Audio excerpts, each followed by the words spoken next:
నాన్నగారు ఇది పోయినప్పుడు ఒక 2 ఏళ్ల కిందట ఇప్పుడు మా అమ్మ చాలా అందంగా ఉంటుంది. చాలా ఇదిగా ఉంటారు ఆమె. వర్చస్సు ఇవన్నీ. ఆమె వేష భాషలో ఎందుకు మారాలి?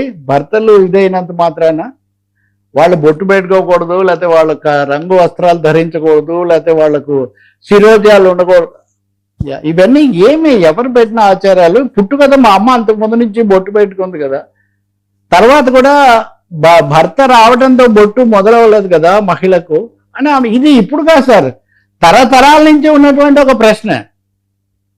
ఈ మాట ఆమె చెప్తే వెంటనే మళ్ళీ కొంతమంది మహిళలే దురదృష్టవశాత్తు, నీకు అసలు ఆచారాలు తెలుసా, నీకు ఎప్పుడు ఇదేనా, ఈ పద్ధతిలో ముందు నిన్ను నువ్వు చూసుకో అని నిజంగా సమర్థించి వీరేశలింగం హయాంలోనే వితంతువులకు అదొక పెద్ద పాట ఉంటుంది కదా, నీ సంఘం నీ ధర్మం మరవద్దు అని. వితంతువుల తల రాతలు మార్చి బతుకులు పండించే కందుకూరి తెలుగు భారతిని ప్రజల భాషలో తీర్చిదిద్దని గురజానం. సంస్కర్తల మార్గంలో వెళ్ళాలి తప్ప అనసూయను ఎందుకంటే ఇప్పుడు ఇలా అన్నారు నా మీద మహాపరాధం.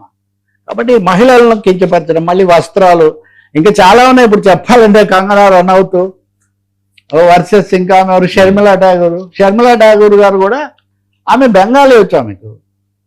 ఆమె వందే మాత్రం గురించి ఏదో చెప్పారు, 2 చరణాలు బాగున్నాయి కదా, ఆమె మీద దాడి. సోషల్ మీడియాలో దారి తప్పిపోతున్నాయి ధోరణి. రెండోది హీరోలు, టాప్ పీపుల్ అందరూ కాస్త ఆరాధించే చిరంజీవో అభిమానించే బ్రహ్మానందము, అలాంటి వాళ్ళని టార్గెట్గా చేసుకోవడం చాలా పొరపాటు. దానివల్ల వ్యూస్ వచ్చి వంకర పద్ధతుల్లో వ్యూస్ రావడం గొప్ప కాదండి. సత్యం చెప్పి అప్పుడు మీరు ఆదరణ పొందండి, అది చాలా మంచిది. రెండోది అన్నదమ్ములు, తల్లి కొడుకులు వాళ్ళ మధ్యలో దూరి ఏదో కథలు సృష్టించాలని అనుకోవటం కూడా శుద్ధ దండగా. సార్ రేవంత్